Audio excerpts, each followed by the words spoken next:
If you're like the majority of people, there's a gap between who you are and who you aspire to be. There are little tasks you believe you should do, and major objectives you should pursue. Exercise often, eat a healthy diet, learn a new language, write a book, read more, or just engage in your hobby instead of merely surfing Reddit. However, it seems that in order to achieve your goals, you must occasionally modify who you are. Someone who is dependable, puts forth more effort, is disciplined, and has a strong will. Maybe you made a conscious attempt to embrace that habit, and it worked for a while, until you see yourself slipping back into old behaviors. You always seem to come up short in the end. With each failed attempt, you get more irritated and disgusted with yourself. Hello everyone, welcome to Wealthy Wisdom. In this video, we're going to talk about good habits to change your life. If you're new to this channel, do like and subscribe to the channel. If you follow the success and hustle philosophy on the internet, failure is all your fault since you didn't want it hard enough. However, change is tough. Unlike most things in life, it's easier to understand why. It's a jungle out there. Consider your brain to be a vibrant, complicated forest. Navigating it, say, deciding to take action, is like navigating through a real jungle. It is difficult and demands a lot of energy. Because your brain despises burning up energy, your actions and behaviors leave trails in the deep forests of your brain. You start moving, crushing some foliage, and stomping out temporary trails through the thicket. The trail gets more visible when the behavior is repeated more often. It progressively becomes a more straightforward path, so you take it more often, and it finally becomes a street. When you do the same thing again and over for years, the road becomes a highway. Going through it becomes straightforward, easy, and familiar. As your brain's highways grow more visible, they become more comfy. As a consequence, we continue to use them, indicating that we often act in the same way. Because of this, change is tough, especially when you're an adult and your jungle is crisscrossed by multiple established roads and highways. Routines and habits must be differentiated in order to understand how such highways are built. Routines and habits. A routine is a sequence of activities that you perform in the same manner every time because they have worked for you. For example, you could buy the same ingredients for your favorite cuisine and cook them in a certain order because you like the taste of the completed result. Alternatively, you might set an alarm for 6:30 a.m. before going to bed. Consider the processes used by a savvy planner. It is slow and analytical, and is utilized for mental planning and computations. While keeping an eye on the future, the planner carefully evaluates your intended result.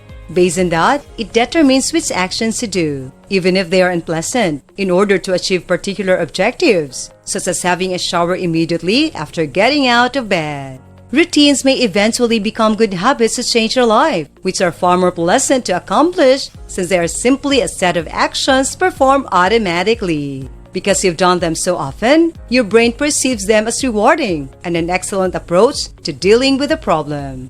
A habit might make you feel as though you're running on autopilot. Something that has become a habit is something that you do without thinking about it. The most important characteristics of habits is that they are initiated by triggers, which are environmental signals, either individual things or whole scenarios, that send a signal to your brain to initiate a behavior or activity. You already have a lot of triggers in your life, such as the fact that when you see it, you almost always unlock your phone screen. You may also pull on your seatbelt while driving. Or maybe you purchase a coffee and cookie before heading to work even though you are not hungry.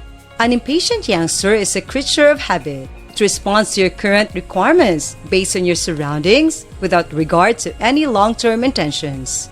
The youngster despises arduous chores, and the future does not exist. When it recognizes a trigger, it instructs you to follow this easy path inside your brain that leads to a recognized, gratifying result. The kid wants the cookie if you purchase a coffee, which you do every morning. Most of your bad habits began with a pleasing feeling. Eating chocolate is delightful and sometimes fairly exciting. Because of this, you continue to do these activities, even if they're bad for you. If you like this video, don't forget to like and subscribe to the channel.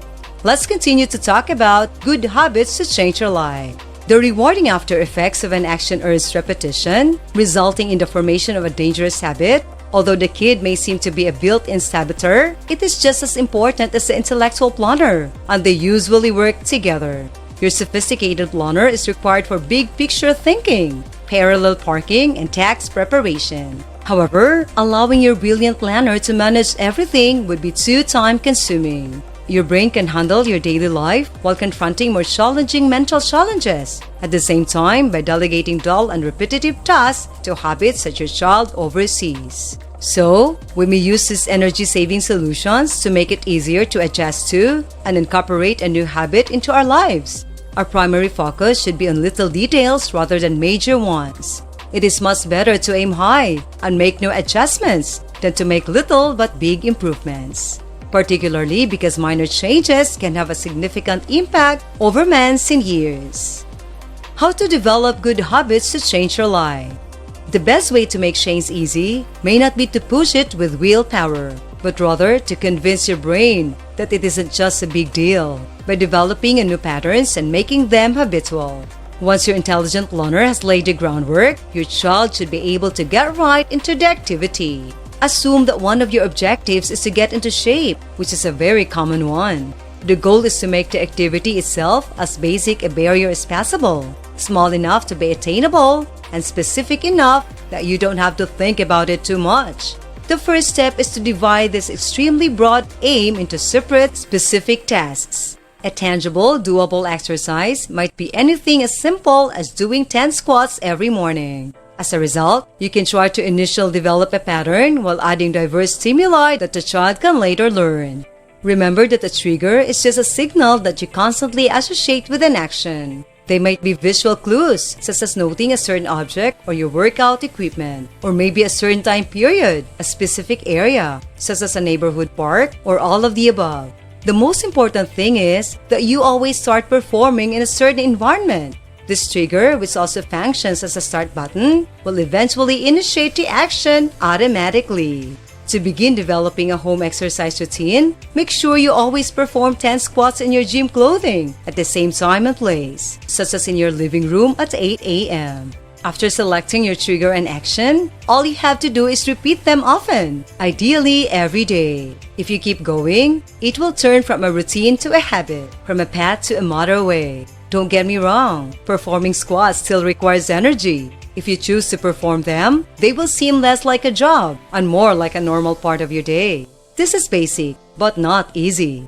Many behaviors that you want to make into habits don't deliver the same amount of instant gratification as spending time on Reddit. Make your new activity pleasant for the kids so they will be more inclined to participate and repeat it. Making the action or behavior more joyful is a more effective method than rewarding oneself after completion. You must choose what is beneficial for you, just as you may just listen to your favorite podcast while exercising or concentrate on your taxes while waiting for civilization to load the next round. The most crucial thing to remember is that you always begin functioning in a certain setting. This trigger, which serves as the action start button, will ultimately launch the action on its own. To start a home fitness program, perform 10 squats every time in your gym gear at the same time and location, such as in your living room at 8 a.m. After you've decided in your trigger and action, all you have to do is repeat them often, preferably every day. If you continue, it will evolve from a routine to a habit, from a route to a highway. Squats still need energy, but doing them will make them seem less like a job and more like a normal part of your day. This is not an easy task, despite its appearance. Spending time on Reddit provides the same level of immediate enjoyment as forming a few new habits. Make sure the youngster appreciates your new activity so that he or she will be more likely to take it up and continue doing it. Making the habit or job more pleasurable is preferable to having to reward yourself after you do it. Like how you can only listen to your favorite podcast while working out or concentrate on your taxes while waiting for civilization to load the next round. You must decide what is best for you. We've reached the end of another video, and thank you for watching. I hope you have learned how to have good habits to change your life. If you like this video, do give us a like, subscribe to the channel, and comment down below. Thank you and goodbye.